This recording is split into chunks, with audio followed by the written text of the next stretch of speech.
I understand if you find the language of Shakespeare plays confusing. I did an English literature degree and found them very stressful to study. But once you can understand, some are well worth the watch. Welcome to my series, Shakespeare Translated, in which I break Shakespeare plays into short sections and put them into 21st century English. Today's episode is from Act 2, Scene 1 of Romeo and Juliet, the very famous balcony scene. We're looking at part of Romeo's speech. Let's start with the original. Enter Juliet aloft. It is my lady, oh, it is my love. Oh, that she knew she were. She speaks, yet she says nothing. What of that? Her eye discourses, I will answer it. I am too bold. 'Tis not to me she speaks. Two of the fairest stars in all the heaven, having some business, do entreat her eyes to twinkle in their spheres till they return. What if her eyes were there, they in her head? The brightness of her cheek would shame those stars, as daylight doth a lamp. Her eye in heaven would through the airy regions stream so bright that birds would sing and think it were not night. See how she leans her cheek upon her hand.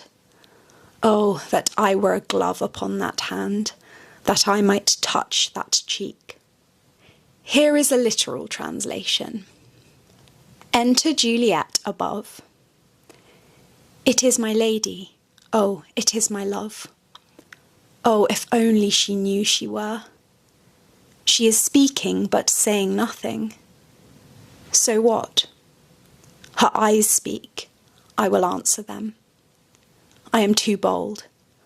I am not the one to whom she is speaking.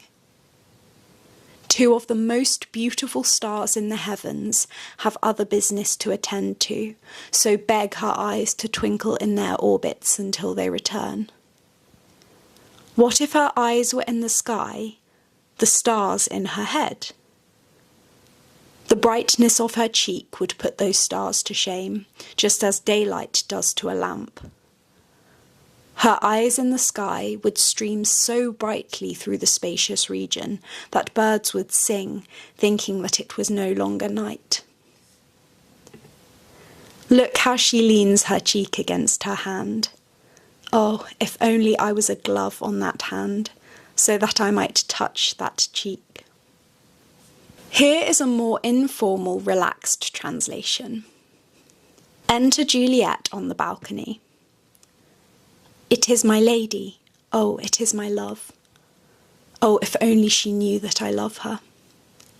She is speaking without saying anything. In what way?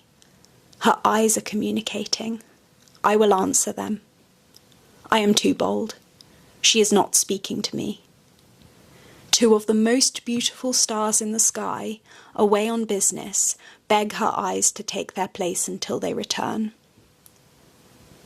What if her eyes were in the sky and she had stars for eyes? Her bright cheeks would put those stars to shame, just as daylight puts a lamp to shame.